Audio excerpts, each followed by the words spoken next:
ఎవరు ఏక మనసు కలిగి ఉంటారంటే ఎవరిలో అహం విరిగిద్దో వాళ్ళు ఏక మనసులోకి వస్తారు. మనలో అహం మేలుకున్నంత వరకు, అహం విరగనంత వరకు ఏక మనసు రాదు. అర్థమైందా? కానీ అహం విరగటం అంత చిన్న విషయం కాదు. మనం ఎన్నిసార్లు ప్రతిరోజు దాన్ని జావగొట్టినా సరే మళ్ళీ మరుసటి రోజుకి మేలుకుంటుంది అహం. ఈ అహం అనేది పసిబిడ్డప్పుడు ఉండదు, ముసలితనంలోనూ ఉండదు. వయసు పెరిగే కొద్దీ బాడీతో పాటు మనిషిలో గర్వం, అహం అనేవి పెరుగుతూ వస్తాయి. కాలం గడిచే కొద్దీ మన మనిషి చక్రం తెలుసు కదా మీకు. బాలుడు, యవ్వన, కౌమార, వృద్ధాప్యం అని రౌండ్ కొడతాడు. రౌండ్ కొట్టి ఈ 4 దశల్ని నా చిన్నప్పుడు పాఠ్య పుస్తకంలో వచ్చింది అది. ఆ రౌండింగ్లో పసిబిడ్డగా దోగాడే వయసు నుంచి మళ్ళీ ముసలివాడైనప్పుడు స్టార్టింగ్లో 2 చేతులు 2 కాళ్ళు మొత్తం నేల మీద వేసి నడుస్తాడు, దోగాడుతాడు. అలాగే వృద్ధాప్యంలోకి వచ్చేటప్పటికి అదే కండిషన్కి వచ్చేస్తాడు. ఈ మధ్యలోనే యవన వయసు, మిడిసిపాటు, అహంకారం, ఈ వయసు పెరుగుతూ వస్తున్న కొలది అది కూడా పెరుగుతూ వచ్చిద్ది. మళ్ళీ వయసు తరుగుతూ వస్తున్న కొలది అది కూడా తరిగిపోతూ ఉంటుంది. చివరి దశకు వచ్చేసరికి అహం అంతా విరిగిపోయి ఎవరి మీద పగ తీర్చుకోవడానికి ప్రయత్నించరు, ఎవరి మీద అహాన్ని ప్రదర్శించడానికి ప్రయత్నించరు, విరిగిపోయిన అనుభవాల్లోకి వస్తారు. ఎప్పుడు బెడ్ మీదకి వచ్చేసరికి తన పని తాను చేసుకుని ఓపికన్నంత వరకు అహం పనిచేస్తూనే ఉంటుంది. ఇక తన పని తాను చేసుకోలేని స్థితిలో ఆ మంచంలో పడినప్పుడు అప్పుడు విరిగిపోయేది అహం. ఇక అప్పుడు అందరినీ అయ్యా, బాబు, అమ్మ, ఇక తిట్టినా కొట్టినా అహానికి బోరు, సాత్వికులైపోతారు. పసితనంలో లేదు, వయసు పెరిగేటప్పుడు ఈ అహం కూడా పెరుగుతూ వచ్చింది. మళ్ళీ వృద్ధాప్యానికి వచ్చేటప్పటికి మళ్ళీ విరిగిపోతుంది. అయితే ఈ వయసు పెరుగుతూ వస్తున్నప్పుడు ఈ పెరుగుతూ వచ్చేటువంటి అహం చేసే పనులన్నీ కాదు. ఆ అహాన్ని బట్టే కొట్లాటలు, ఆహాన్ని బట్టే గొడవలు, ఆహాన్ని బట్టే కాపురంలో తగాదాలు, ఆహాన్ని బట్టే సమాజంలో హత్యలు, ఆ అహాన్ని బట్టే ఒకరినొకరు ద్వేషించుకోవటాలు, ఆ అహాన్ని బట్టే ఒకరినొకరు తృణీకరించుకోవటాలు, సకల దరిద్రమంతా అహాన్ని బట్టే వచ్చింది. Praise the lord. కానీ పసిబిడ్డగా దోగాడే పసిబిడ్డగా ఉన్నప్పుడు అహం ఉంటుందా? మంచంలో ఉన్నప్పుడు అహం ఉంటుందా? కానీ ఈ 2 దశలకు మధ్య దశలోనే కదా దాని మిడిసిపాటు. ఆ మధ్య దశలో కూడా దాన్ని చంపితే ఎంత బాగుండు. అది చూడండి, ఆ దశలన్నీ కూడా వేస్తున్నాడు. స్టార్టింగు ముగింపు 2 చూడండి. తీసేనానా. ఈ అహం భార్యాభర్తల మధ్య చిచ్చు పెట్టిద్ది, స్నేహితుల మధ్య చిచ్చు పెట్టిద్ది, పొరుగువారి మధ్య చిచ్చు పెట్టిద్ది. ఈ అహాన్ని బట్టే కులం వచ్చింది, కులాన్ని బట్టి మిడిసిపడతాడు, అది కూడా అహం, కులాహంకారం. ధనాన్ని బట్టి అహంకారం, అధికారాన్ని బట్టి అహంకారం, అందాన్ని బట్టి అహంకారం, జ్ఞానాన్ని బట్టి అహంకారం, శరీర దృఢత్వాన్ని బట్టి, బలాన్ని బట్టి అహంకారం. యవన ప్రాయంలో ఉన్నప్పుడు కొంతమంది యూత్ మాట వినరు చూడండి, వాడు పొంగుతూ ఉంటాడు, పాలు పొంగినట్టు పొంగుతూ ఉంటాడు. అంటే ఇది బలాన్ని బట్టి అహం, ధనాన్ని బట్టి అహం, కులాన్ని బట్టి అహం, హోదాను బట్టి అహం, అధికారాన్ని బట్టి అహం. ఒకవాడికి అధికారం వచ్చింది కదా, ఇక ఆగడవాడు. కానీ ఆశ్చర్యకరమైన విషయం ఏంటంటే ఈ అహాన్ని మనం విరగదీయకపోతే, వినండి, ఈ అహాన్ని మనం విరగదీయకపోతే అది మనల్ని నాశనం చేసిద్ది. ప్రతి మనిషికి అంతరంగంలో ఎప్పుడు ఈ పాఠం ఉండాలి లోపల. దేవుడు మనలో జరిగించేటువంటి పనుల్లో చాలా కీలకమైన పని ఏంటో తెలుసా? డైలీ దేవుడు మనలో జరిగించే పనుల్లో చాలా కీలకమైన పని ఏంటో తెలుసా? మనలో అహాన్ని విరగొట్టడమే ఆయన పని. చాలా వరకు ఆయన చేసే పని అయితే. దేవునికి స్తోత్రం. అర్థమైతే గట్టిగా చెప్పు. దేన్ని విరగొట్టడం? అహాన్ని విరగొట్టడమే ఆయన చేసే పని. అహం అంటే నేను అనే అర్థం వస్తుంది. నేను చెప్పేది అక్షరాలా నిజం. దేవుడు మనలో చేసే పనులన్నిటిలో చాలా కీలకమైన పని మనలో నేను అనే అహాన్ని విరగొట్టడమే. ప్రతిరోజు చేస్తాడు ఆ పని దేవుడు. మనం దేన్ని బట్టి అతిశయపడి విర్రవీగుతూ ఉంటామో వాటన్నిటి విషయంలో మనల్ని విర్రగొట్టే పని దేవుడు పూనుకుంటాడు. లేకపోతే మనలో నేను అనే ఆ స్వయాన్ని అహాన్ని దేవుడు విరగొట్టకపోతే మన అహం మనల్నే నాశనం చేసిద్ది. దీనికి బైబిల్లో అనేకమైన నిరూపణలు ఉన్నాయి. మచ్చు తునకలాగా ఒక నిరూపణ ఏంటంటే, హామాను అనేవాడికి కొత్తగా అధికారం వచ్చింది. ఆ అధికారం రాకముందు వాడు దీనుడుగా ఉంటాడు. అధికారం రాకముందు అసలు వాటి గురించిన ప్రస్తావనే లేదు. మొత్తానికి రాజైన అహస్వేరోషు ఈ హామాన్ అనేవాడిని హెచ్చిస్తాడు, ప్రధాన అధికారిగా పెడతాడు. అంటే రాజు దగ్గరికి డైరెక్ట్గా వెళ్ళి విషయాలను మాట్లాడేంత స్వేచ్ఛ, చనువు వానికి దొరికిద్ది. ఇక ఎవడు పోవాలన్నా సరే హామాను తర్వాతే. అలాంటి అధికారం హామాను పొందుతాడు. అధికారం వచ్చింది, దేవునికి స్తోత్రం అని కొంతమంది ఎంత అధికారం వచ్చినా, ఎంత స్థాయి వచ్చినా వినయ మనసు కలిగి దీనులై ఉంటారు. అది రేరుగా ఉంటారు. నిద్ర వచ్చిన వాళ్ళు ఒకసారి స్తోత్రం చెప్పండి. మెలుగుతున్న వాళ్ళు చెప్పండి. 2 చేతులు ఎత్తి చెప్పండి. పక్కన వాళ్ళ ముఖాలు ఒకసారి చూడండి, పలకరించండి, చేతులు కలపండి. బతికున్నావా పోయావా అని ఒకసారి పలకరించండి. ఎవరు పోకండి, జాగ్రత్తగా వినండి.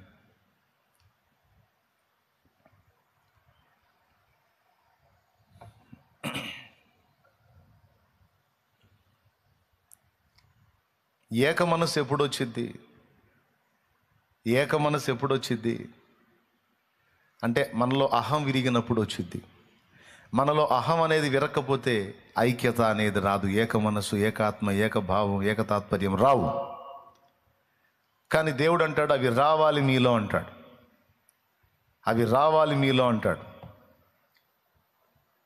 అవి రావు ఇది ఉంటే.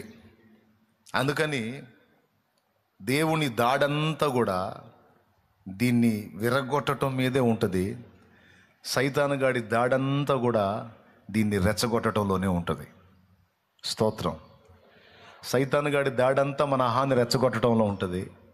దేవుని దాడంతా మన హాని విరగొట్టడంలో ఉంటుంది. అంటే మనలో ఉండేటువంటి అహంగాడు వెరీ డేంజరస్ అన్నమాట. ఎంత డేంజర్ అంటే వీడు మనల్ని నాశనం చేస్తాడు. ఈ అహంగాడు మనలోనే ఉంటాడు, కానీ మనకే చిచ్చు పెడతాడు వీడు. ఎలాగో హామాన్ గాడిని చూస్తే అర్థమైద్ది. ఇప్పుడు నీకు అధికారం దేవుడు ఇచ్చాడు, స్తోత్రం చెప్పుకో. వాడు వస్తున్నప్పుడు పోతున్నప్పుడు అందరూ కలిసి వాడికి వంగి నమస్కారం చేయాలంట. వాడికి ఎవ్వరూ అవిధేయత చూపకూడదు. అందరూ వాడికి భయపడాలి, అందరూ వాడికి లోబడాలి, అందరూ వాడికి దాసోహం అనాలి. ఎందుకంటే వాడు పెద్ద అధికారం పొందాడు. వాడు రాజు కాదు, కానీ రాజు అయినట్టు ఫీల్ అవుతున్నాడు. వాడు రాజు ఆస్థానానికి వెళ్ళేటప్పుడు వచ్చేటప్పుడు అందరూ వాడిని చూసి అలా వంగుతారు. ఎందుకంటే పెద్ద అధికారి, పై అధికారి. మొర్దెకై అనేవాడు వంగడు, ఎందుకంటే అతడు యూదుడు. అతడు వంగడు, నమస్కరించడు. నువ్వు అధికారి అయితే నీ అధికారాన్ని వినియోగించుకో, నీ పెత్తనాలు ఏదో నువ్వు చెయ్యి. నీకు ఒంగొంగి దండాలు పెట్టి ఒంగొంగి నమస్కారాలు చేసి నీకు దాసోహం అనే దానికి నేను మనుషులకు లోబడేవాడిని కాదు, జీవము గల దేవునికి లోబడటానికి నన్ను నేను అప్పగించుకున్నవాడిని.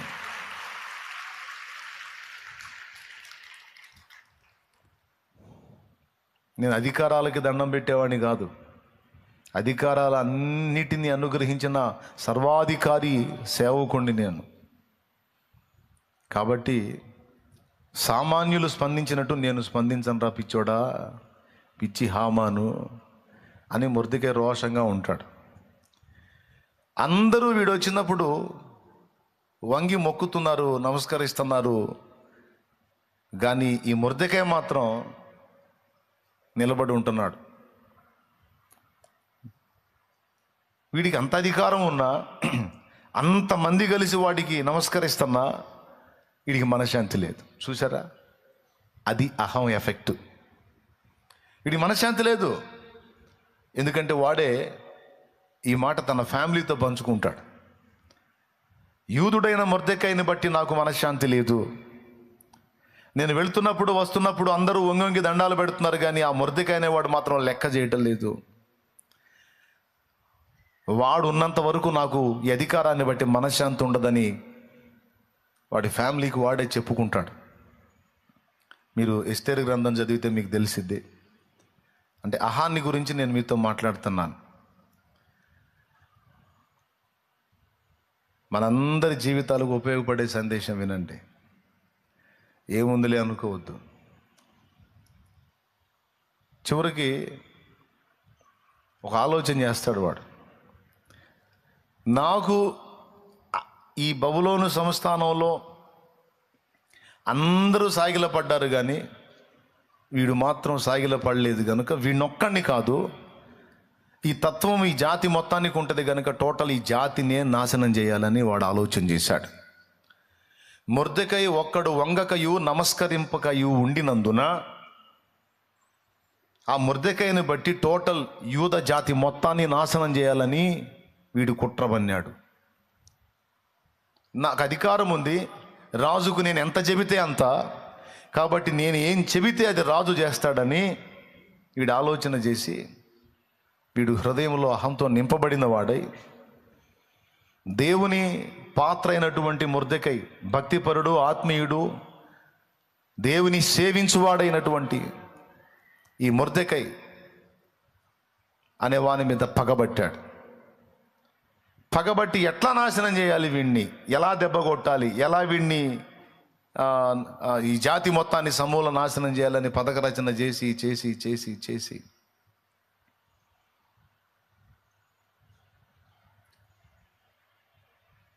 ఓ రోజు రాజుతో మాట్లాడటానికి నైట్ బయలుదేరతాడు. నైట్ బయలుదేరి రాజు ఆస్థానంలోనికి వెళ్ళక మునిపే రాజు నిద్ర మేల్కొని, అరే నాకు నిద్ర పట్టట్లేదు, ఎంత తిప్పలబడ్డా నిద్ర పట్టట్లేదు, రాజ్య సమాచార గ్రంథం తేండి అంటాడు. రాజ్య సమాచార గ్రంథం తెచ్చినప్పుడు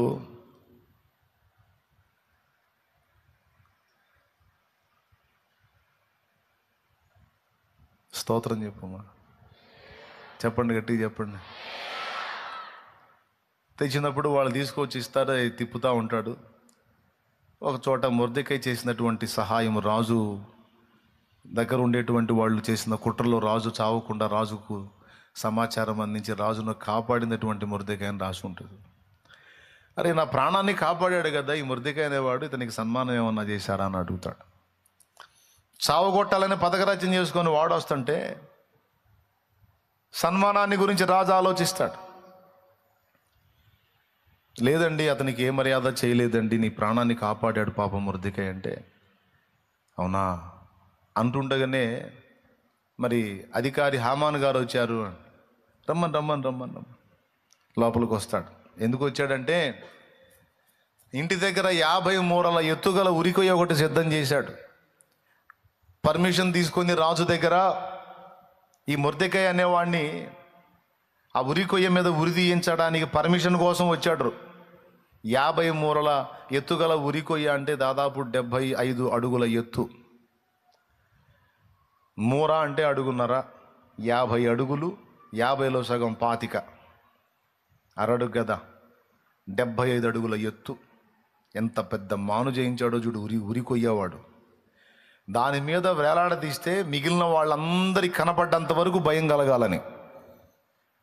ఎవరిని మొర్దెకైని ఉరిదీస్తే ఇక ఎవడైనా సరే అడుగుతారు, ఎందుకు ఉరిదీస్తున్నారని అడుగుతారు. ఎందుకంటే హామానుకు మొక్కనందుకు, వంగి నమస్కరించనందుకు అనే వార్త దావాలనమైద్ది కదా, అందరూ అదురుకొని చేస్తారు కదా, అందుకని.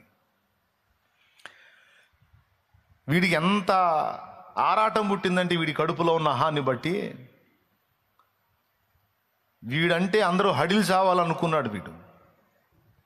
అనుకొని అలాంటి పథకాన్ని వేసుకొని పోతే తీరా అడగబోయేసరికి ఏం జరిగిందో తెలుసా? తాను ఒకటి దలిస్తే దైవం ఒకటి దలుస్తాడని సావగొడదామని వీడు ఐడియా వేసుకొని పోతే సన్మానం చేయమని రాజు ఆర్డర్ ఇస్తాడు వీడికే. హమాను భలే టయానికి వచ్చా, రాజు ఘనపరచన అపేక్షించు వానికి ఏం చేస్తే బాగుంటుందో కొంచెం చెప్పవా అన్నాడు. బాయ్ స్తోత్రం చెప్పు, చెప్పు గట్టిగా చెప్పు. రాజు ఘనపరచన అపేక్షించు వానికి ఏం చేస్తే బాగుంటుందంటే, నన్నుగాక ఇంకెవరిని సన్మానిస్తాడులే. ఈ మధ్య మనకే కదా బాగా అన్నీ కలిసి వస్తున్నాయి. ఈ మధ్య మనకే కదా అన్ని విషయాల్లో అనుకూలంగా ఉంది పరిస్థితులు. రాజుకు బాగా మన మీదే కదా ఇప్పుడు మోజుగా ఉంది. కాబట్టి నన్నుగాక ఇంకెవరిని అనుకుంటాడులని రాజు ఘనపరచన అపేక్షించు వానికి రాజవస్త్రంలో తొడిగించి రాజుగారి వాహనం ఎక్కించి రాజ్యములో ఊరేగింపు చేయించాలి, రాజు కిరీటం పెట్టాలి, అన్నీ చేసి రాజు ఎక్కే వాహనాన్ని ఎక్కించి తిప్పాలయ్యా. అది రాజు ఘనపరచనలు అపేక్షించే వాడికి చేయదగ్గది. అంటే అట్లయితే నువ్వు చెప్పినవన్నీ యూదుడైన మొర్దెకైకి చెయ్యి, ఎందుకంటే అతడు నా ప్రాణమును కాపాడాడు అని చెప్తాడు.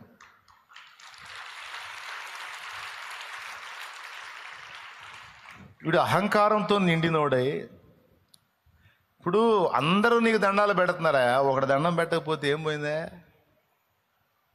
ఒకడు నీకు లోబడకపోతే ఏం పోయిందా? నీ కిరీటం ఏమైనా కింద పడిందా? అనవసరంగా నీది కాని దాన్ని తగిలించుకొని నిన్ను నువ్వు నాశనం చేసుకోవటం కాకపోతే, నీకు అధికారం వచ్చినప్పుడు నువ్వేం చేయాలి? అధికారం ఇచ్చిన దేవునికి కృతజ్ఞతలు చెప్పాలి, రాజుకు నమ్మకంగా పనిచేయాలి.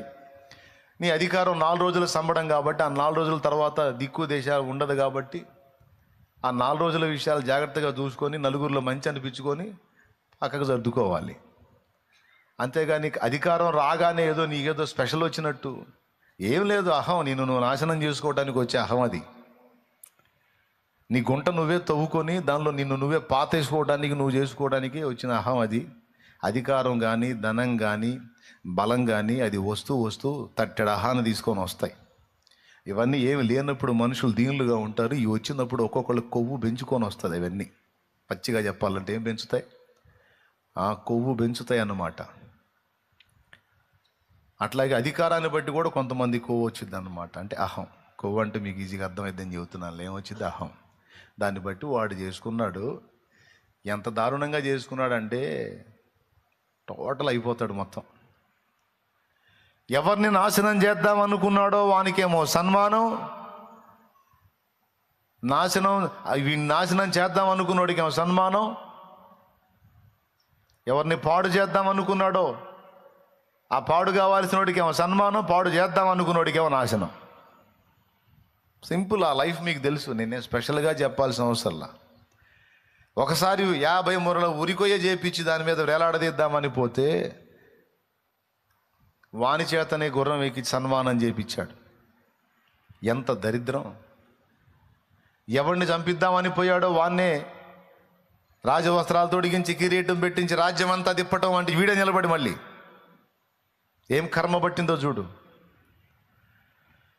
ఇది ఎందుకు చెప్తున్నానంటే, వాడు పెట్టుకుంది ఎవరితో పెట్టుకున్నాడంటే, భూమి ఆకాశములకు సృష్టికర్త జీవము గల దేవుడు సైన్యములకు అధిపత్యకు యెహోవా సేవకునితో పెట్టుకున్నాడు.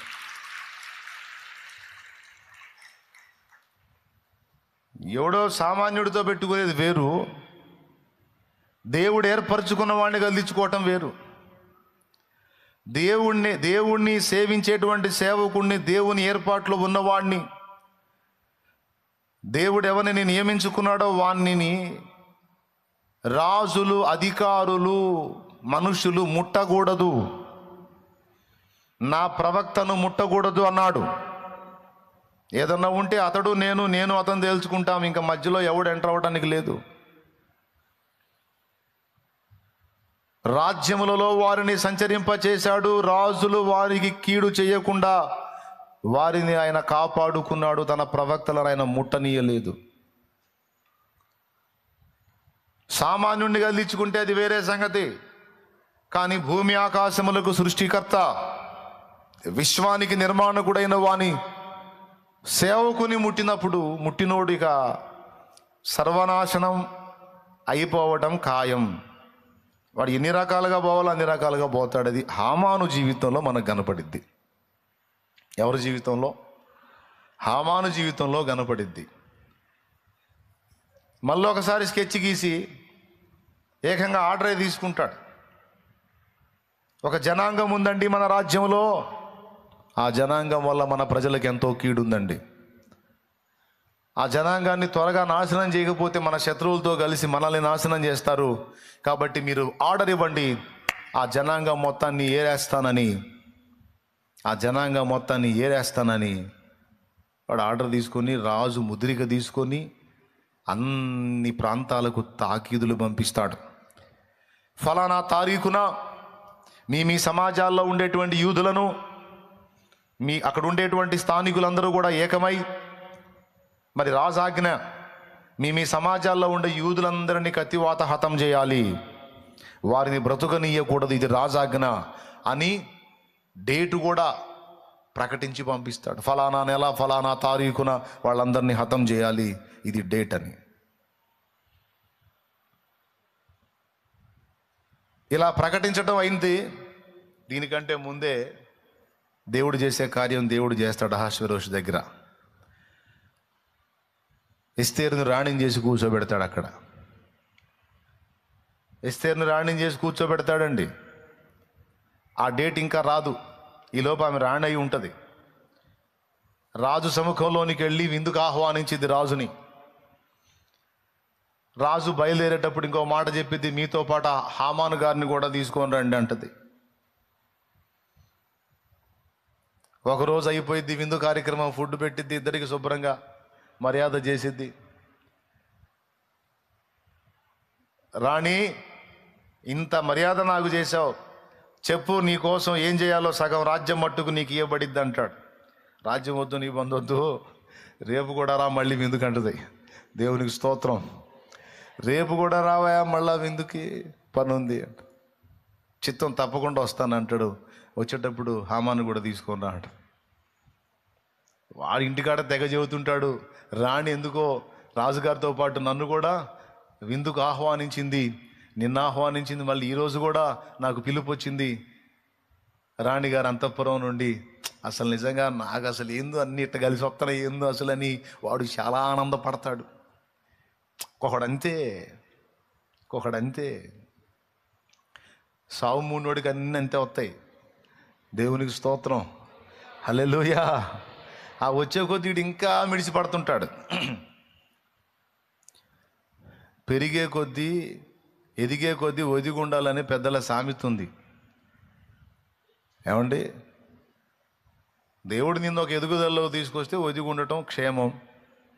అంతేగాని ఇతరుల మీద హాన్ని ప్రదర్శించి ఇతరులను దెబ్బగొట్టాలని ప్రయత్నిస్తే ఎవడు తవ్విన గుంటలో వాడే పడతాడు అనేది ఈ హామానుగాడి జీవితంలో ఫైనల్గా నెరవేరింది.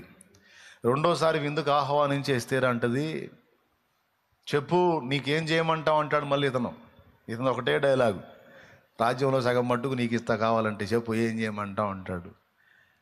నాకేం చేసుకున్నాయా, నా జనాంగం మొత్తం చచ్చిన తర్వాత ఇవన్నీ ఏం చేసుకోను నేను, నా ప్రజలు పోయిన తర్వాత నేను బ్రతికుండి ప్రయోజనమే ఉంది అని బాధపడితే, నీ జనాంగాన్ని నాశనం చేయటానికి ఇంత సాహసం చేసిన దుర్మార్గుడు ఎవడు అంటే, నిన్ను నీ జనమును నాశనం చేయటానికి కుట్ర పని నా దుర్మార్గుడు ఎవడో అంటే ఈ దుష్టుడైన హామానే అంటది.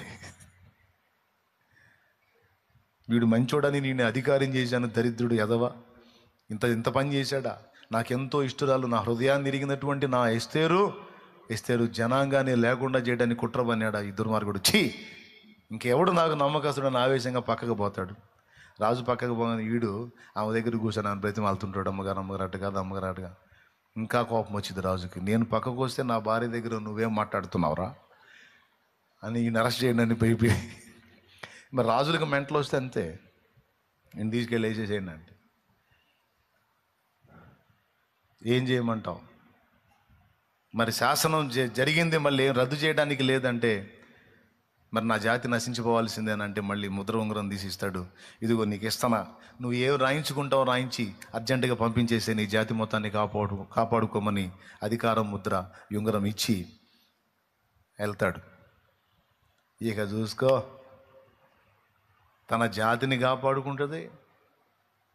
హామాను గాడిని, హామాన్ టోటల్ ఫ్యామిలీని వాడు ఏపిచ్చాడు 50 మూరలు ఉరికొయ్యా. ఎవరిని తీయాలని? మొర్దెకాయని తీయాలని. దాని మీద వాడినే ఉరి తీపించింది. చాలామంది గ్రహించాల్సిన విషయం ఏంటంటే, హామానుగాడు ఉరికొయ్య రెడీ చేసుకునేటప్పుడు వాడు ఎంత ఆనందపడ్డాడో ఆ ఉరికొయ్య చూసి, ఎంత ఆనందపడ్డాడో. కానీ వాడికి తెలియదు అది వాడి ఉరికొయ్య అని, అది వాడు వేలాడే ఉరికొయ్యే అని. వాడే అందరి ముందు బాహాటంగా ఉరిదీయబడతాడని, బాహాటంగా అవమానపరచబడతాడని, వాని ఇల్లు శాపగ్రస్తమైపోతుందని, వాని నివాసము పెంట ఇల్లుగా చేయబడిద్దన్న సంగతి వానికి తెలియదు.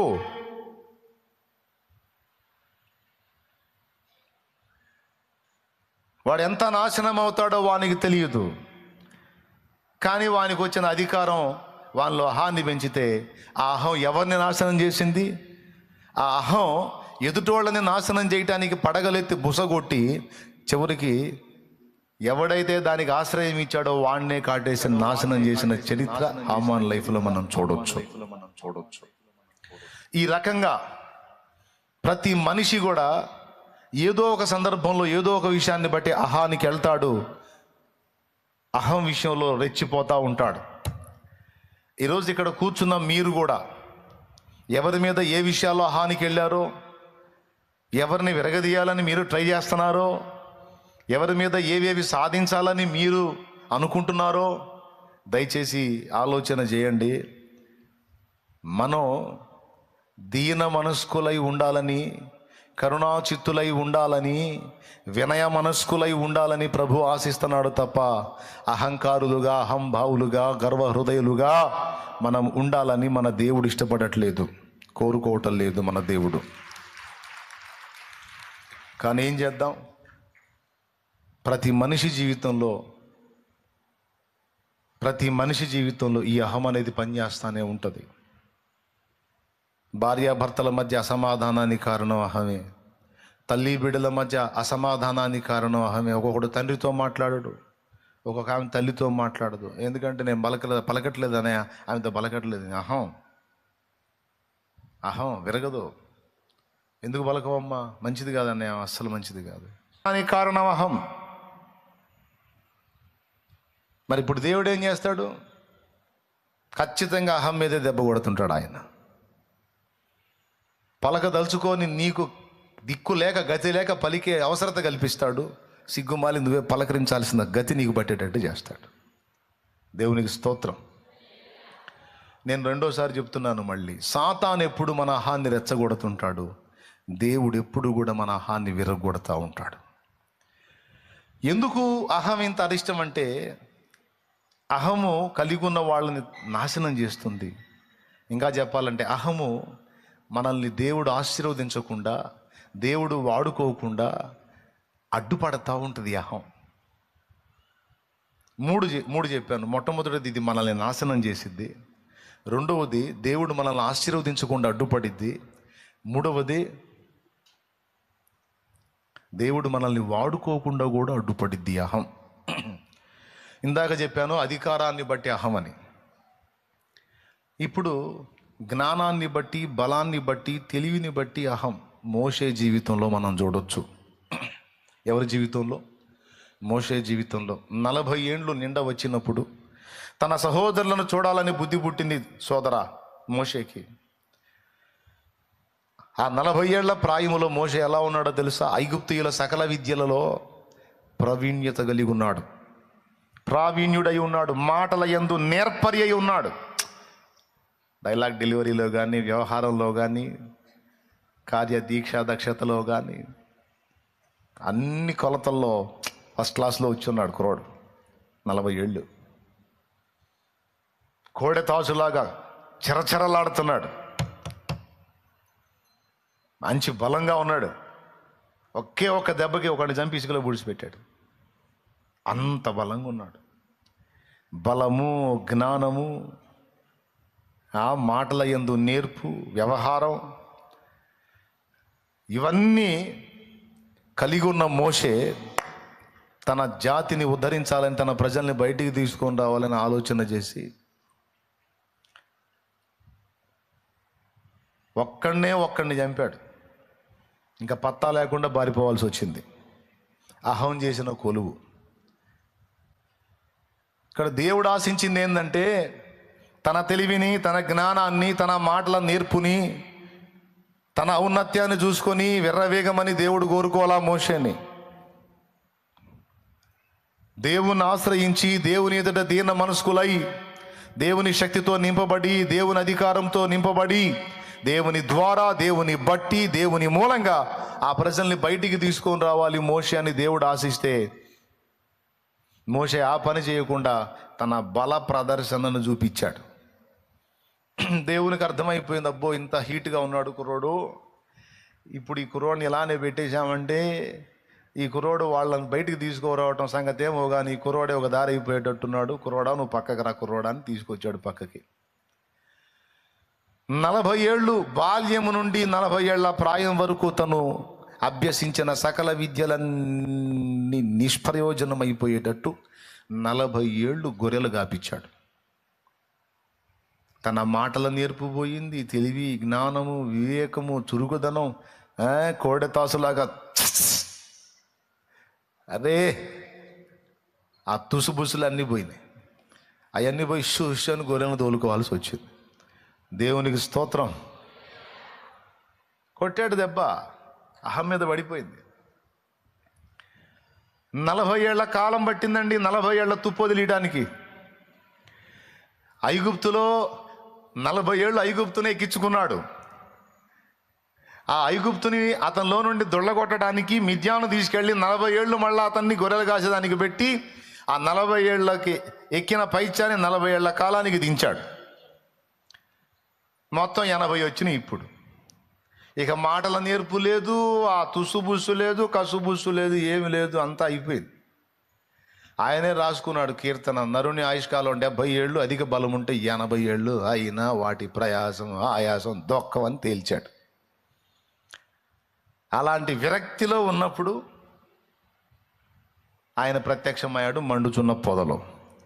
అప్పుడు అంటాడు, రమ్ము, నా ప్రజలను విడిపించడానికి నేను నిన్ను ఐగుప్తుకు పంపుతాను, నువ్వు పోయి వాళ్ళని తీసుకొని రా అంటాడు.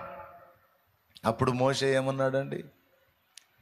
40 ఏళ్ల వయసు అప్పుడేమో దేవుడు చెప్పకుండానే పోయాడు. వినండి, 40 ఏళ్ల వయసు అప్పుడేమో దేవుడు చెప్తే పోయాడా, చెప్పకుండా పోయాడా? మీరు చెప్పండి. మోషే, రమ్ము, నేను నిన్ను నా ప్రజలను విడిపించడానికి వాడుకుంటానని దేవుడు చెప్పి పంపించాడా? పిలవకుండానే పరిగెత్తాడు. అప్పుడు ఎప్పుడు? 40 ఏళ్ళప్పుడు. ఎందుకంటే బలం బాగుంది, జ్ఞానం బాగుంది, మాటల నేర్పు బాగుంది, అన్నీ సూపరం. ఇప్పుడు 80 వచ్చేసరికి ఏ పరిస్థితికి వచ్చాడో తెలుసా? ఇప్పుడు పొమ్మన్నా పోనంటున్నాడు. అప్పుడేమో వద్దన్నా పరిగెత్తాడు, ఇప్పుడేమో రమ్ము, నిన్ను ఐగుప్తు రాజైన ఫరో ముందుకు పంపిస్తాను, నువ్వు వానితో మాట్లాడి నా ప్రజలను బయటికి తీసుకొని రావాలి అంటే, ప్రభువా నేను మాట నేర్పరింది గాను, నోటి మాన్యం కలవాడిని, వాళ్ళు రారు అని ఎన్ని వంకలంటే 4 సార్లు వంకలు చెప్తాడు. చివరికి నువ్వు పోతావా లేదని దేవుడే కోప్పడాల్సి వచ్చింది. అంటే 40 ఏళ్ల ప్రాయములో తుస్సు అన్నాడు కదా, కసుబుస్సు అన్నాడు కదా, ఇదేం ఎఫెక్ట్ అది? బలము, జ్ఞానము, విద్యలు, మాటల నేర్పు, వీటిని బట్టి అహం. అది ఉన్నప్పుడు దేవుడు వాడుకోవడానికి పనికిరాడు. నాకు స్పష్టంగా అర్థమవుతుంది కదా, నేను చెబుతున్నాను కదా. దేన్ని బట్టి కూడా మనం అతిశయపడితే దేవుడు ఊరుకోడు. దేన్ని బట్టి కూడా మనం అహాన్ని ప్రదర్శిస్తే దేవుడు ఊరుకోడు. నీ నీతి, పరిశుద్ధత, జ్ఞానము, మాటల నేర్పు, తెలివి, చురుకుదనం, చాకచక్యం, నీ ఐడియాలజీ, నువ్వు దేన్ని బట్టి విర్రవీగినా దేవుడు ఊరుకోడు. ఖచ్చితంగా నిన్ను విర్రగొట్టి తీరతాడు, అందులో అనుమానమే లేదు. ఎందుకంటే ఆయన వినయము గలవారి యొద్దను దీన మనస్సు గలవారి యొద్దను మాత్రమే ఉంటాడు.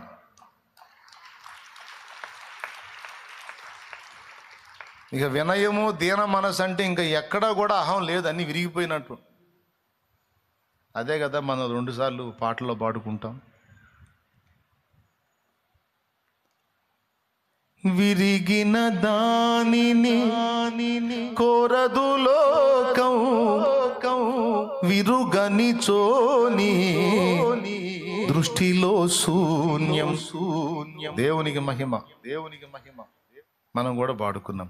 విరిగిన దానిని లోకంలో ఎవరు కోరుకుంటారు, విరిగిన మనసును వాడుకుని నీతో ఎవరు సరిరారు. విరిగిన దానిని లోకంలో ఎవరు కోరుకుంటారు, విరిగిన మనసును వాడుకుని నీతో ఎవరు సరిరారు. దీనులను నానులుగా శ్రీమంతులుగా మార్చగలిగిన మంచి దేవుడవు నీవే యేసయ్యా. మార్చగలిగిన మంచి దేవుడవు నీవే యేసయ్యా. నీవు లేకపోతే నా బ్రతుకే లేదయ్యా, నువ్వు చేరదీయబోతే నా మనసే చేదయ్యా. లేకపోతే నా బ్రతుకే లేదయ్యా, నువ్వు చేరదీయబోతే నా మనసే చేదయ్యా. దేవునికి మహిమ.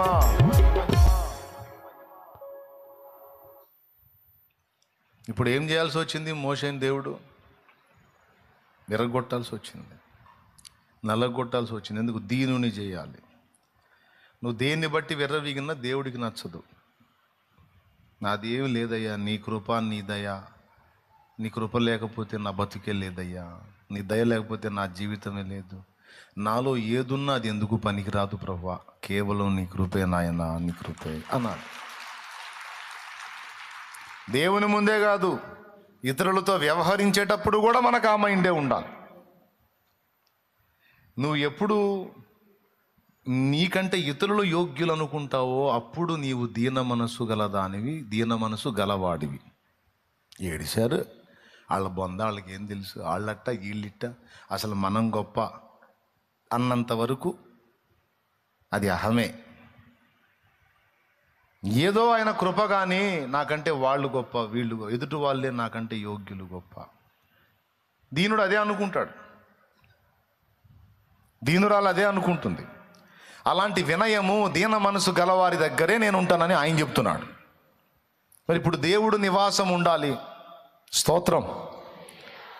దేవుడు నివాసం ఉండాలంటే ఏమై ఉండాలి? అహంకారులై ఉండకూడదు, దీనులై ఉండాలి. అహం ఉంటే ఊరుకోడు దేవుడు, ఉండలేడు, అహంకారుల దగ్గర ఉండలేడు. మరి ఇప్పుడు ఏం చేయాలి? దేవుడు మన దగ్గర ఉండాలంటే ఏం ఉండకూడదు? అహం ఉండకూడదు. అందుకే రోజు ఎరగదీస్తూ ఉంటాడు అన్నమాట. నా భాషలో చెప్పాలంటే ఎప్పుడు మళ్ళీ అహం మేలుకుంటుంది అప్పుడు దేవుడు చేసే పని ఎరగదీస్తూ ఉంటాడు. ఎరగదీయకపోతే ఉండాది కాదు, ఉండలేడు. అందుకే విరగొట్టడం, దీనులు చేయటం ఉంటాం మన దగ్గర. మోషేని వాడుకోవటానికి అహం అడ్డుపడింది. అందుకే 40 ఏళ్ళు దాన్ని విరగొట్టి ఖాళీ పాత్రను చేసి చివరికి మోషేని దీనుణ్ణి చేసి నా వల్ల కాదు నాయనా అన్న స్థితికి తీసుకొచ్చి, ఎప్పుడైతే నా వల్ల కాదు అని తన అయోగ్యతను ప్రకటించాడో అప్పుడు అన్నాడు, ఇదిగో నేను నీకు తోడై ఉన్నాను, నేను నీకు తోడుగా ఉంటాను. ఇప్పుడు అర్థమైపోయిందిగా నువ్వేం చేయలేవు అని, నీ దగ్గర ఏం లేదని. ఆనాడేమో నేను వద్దన్నా పరిగెత్తావు, ఇప్పుడు పొమ్మన్నా పోవట్లేదు. అంటే నీ అయోగ్యత, నీ అనర్హత, నీ బలహీనత, నీ చేతగానితనం, నీ అసమర్థత నీకు అర్థమైంది. నేను ఎవరినైనా వాడుకోవాలనుకుంటే వానికి ముందు ఇది అర్థమై ఉండాలి. నేను ఎవరినైనా వాడుకోవాలంటే, నేను ఎవరిని వాడుకోవాలనుకున్నానో సదరు వ్యక్తికి ఈ విషయాలు అర్థమై ఉండాలి. అప్పుడే నేను వాడుకుంటా. నేను కూడా కొంచెం పర్వాలేదు, నాకు కూడా కొంచెం జ్ఞానం ఉంది, నేను కూడా కొంచెం పరిశుద్ధుడినే, నేను కూడా కొంచెం నీతి గలవాడినే, నేను కూడా కొంచెం పర్వాలేదు అని కాదు. తానెంత బలహీనుడో, అయోగ్యుడో, అపాత్రుడో, అనర్హుడో, బలహీనుడో ఎవడు గుర్తిస్తాడో వానిని వాడుకుంటాను నేను. స్త్రీ అయినా పురుషుడైనా వీటిని గుర్తించిన వాళ్ళని దేవుడు వాడుకుంటాడు. వీటిని గుర్తించకపోతే దేవుడు వాడుకోలేడు. ఎందుకంటే వీళ్ళ అహంతో విర్రవీగుతారు, దెబ్బతింటారు. ఒకవేళ దేవుడు నన్ను వాడుకోవాలి, దేవా నన్ను వాడుకో నాయనా వాడుకో అని ప్రార్థన చేస్తుంటారు కదా కొంతమంది. చిత్రం ఏందో, మీలో కొంతమంది ఈ విధమైన ప్రార్థన ఎప్పుడైతే మొదలు పెట్టారో అప్పుడు మీకు అగచాట్లు స్టార్ట్ అయినాయి. దేవా నన్ను నీ కొరకు వాడుకో అని నువ్వు ప్రార్థన చేయకముందు నీకే గొడవ లేదు. నేను చెప్పిన దాన్ని కొంచెం ఆలోచించి చూడండి, నిజమో కాదో మీకే అర్థమైద్ది. దేవా నన్ను నీ కొరకు వాడుకోయ్యా, నన్ను నీ కొరకు వాడుకో ప్రభువా, 10 మంది రక్షణ కొరకు నన్ను వాడుకోయ్యా, అనేకులకు దీపంగా నన్ను వెలిగించయ్యా, అనేకులకు ఆశీర్వాద కారణంగా నన్ను చేయయ్యా అని ఎప్పుడైతే నువ్వు ప్రార్థన చేయటం మొదలు పెట్టావో అప్పుడు నీకు స్టార్ట్ అయింది అగచాట్ల పర్వం. ఇబ్బందుల కొలిమి స్టార్ట్ అయింది, శ్రమల కొలిమి స్టార్ట్ అయింది, నిందల పర్వం స్టార్ట్ అయింది, వ్యతిరేకతలు స్టార్ట్ అయినాయి, శోధనలు స్టార్ట్ అయినాయి, అన్నీ వచ్చినాయి. అన్నీ కాబట్టి కొన్నైనా వచ్చి ఉంటాయి. నీకు ఆశ్చర్యం, వాడుకోమంటే ఈ బాధలేందని. అంటే దేవుడు నిన్ను వాడుకోవడానికి ముందు అర్హమైన పాత్రగా తీర్చిదిద్దుకుంటాడు. అర్హమైన పాత్రగా నిన్ను తీర్చిదిద్దే ప్రక్రియలో ముందు దేవుడు చేసే పని ఏంటంటే నిన్ను ఆయన పనికి వాడబడకుండా అడ్డగించే అహాన్ని నాశనం చేయటమే ముందు దేవుడు చేసే పని. నీలో ఆ నేను అనే స్వయాన్ని, అహాన్ని విర్రగొట్టడానికి దేవుడు రకరకాల పరిస్థితులను నీ జీవితంలోకి అనుమతించి ఆయన అనుకున్న దాన్ని నీలో సాధిస్తాడు. ఆ సాధించే ప్రక్రియలో రకరకాల పరిస్థితుల్ని, నీకు ఊహించని పరిస్థితుల్ని నీ జీవితంలోకి అనుమతించి సరిచేస్తాడు. ఆ పరిస్థితులు నీ జీవితంలోకి అనుమతిస్తున్నప్పుడు ఆ సెగ తట్టుకోలేక, ఆ కొలిమి తట్టుకోలేక నువ్వు అడుగుతావు, దేవా ఎందుకు నాకు ఈ పరిస్థితి, ఎందుకు నాకు ఈ బాధలు, ఎందుకు నాకు ఈ శ్రమలు, ఎందుకు నాకు ఈ శోధనలు నువ్వు అంటే దేవుడు అంటాడు, నువ్వేగా ప్రార్థన చేసావు రోజు, నన్ను వాడుకో, నన్ను వాడుకో, నన్ను వాడుకొని వాడుకుందామని. వాడుకోమంటే వాడుకో నాయనా, నన్ను ఆడుకుంటున్నావేంది దేవా? నువ్వు వాడుకోవాలని ప్రార్థన చేశా కానీ నువ్వు నాతో ఆడుకుంటున్నావేంది తండ్రి? అసలు ఏంది తండ్రి నా పరిస్థితి, ఏంది తండ్రి? ఆడుకోవట్లేదు తల్లి, ఆడుకోవట్లేదు నాన్న. వాడుకోవటానికి అర్హమైన పాత్రగా నీలో నేనుండి పని చేయడానికి అడ్డగించే అహాన్ని విరగొడుతున్నాను. ఎందుకంటే నువ్వు నా కార్యాన్ని నెరవేర్చాలంటే నా కృప నీకు కావాలి.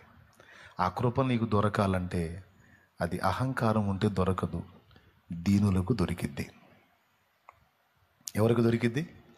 ఎందుకంటే నేను అహంకారులను ఎదిరిస్తాను, దీనులకు కృప చూపుతాను.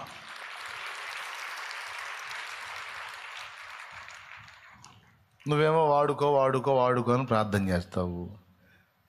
నీలోనేమో రకరకాల విషయాలను బట్టి అహం ఉంది, దాని అంతా విరగొట్టాలి. బోల్డ్ అంత పని పెట్టుకున్నా ఇప్పుడు నీ మీద. కాబట్టి నువ్వు నిమ్మళంగా ఉండు, నేను సరిచేసి వాడుకుంటాలే అంట. ఆ సరిచేసే ప్రక్రియ మోషే జీవితంలో మనం చూసాం.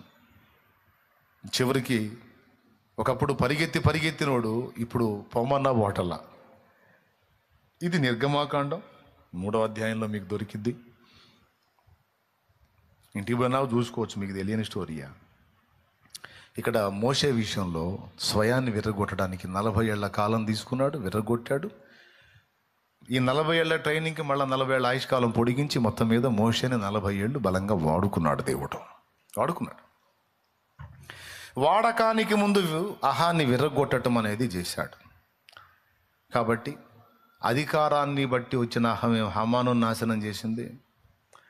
బలాన్ని, జ్ఞానాన్ని, విద్యలను, నేర్పుని, మాటల నేర్పుని బట్టి వచ్చిన అహాన్ని మోషేలో విరగొట్టి దేవుడు మోషేని వాడుకున్నాడు. సో అహము మనల్ని నాశనం చేస్తుంది.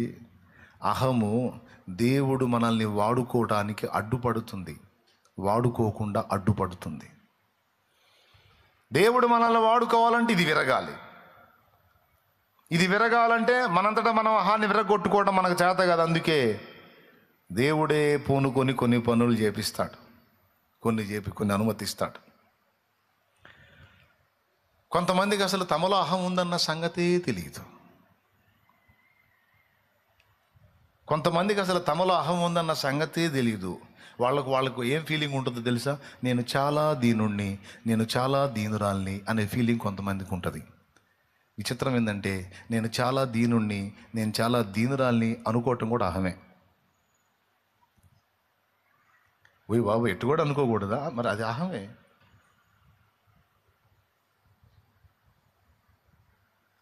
ఈ డైలాగ్ మళ్ళీ మనలో ఉంచుకోవడంగా జనంతో కూడా మాట్లాడదు. ఏమండి, నేను వాళ్ళలాగా వీళ్ళలాగా మిడిసిపడినండి, నాకు చాలా దీన మనసు అండి, చాలా తగ్గింపు అంటే అర్థమైంది.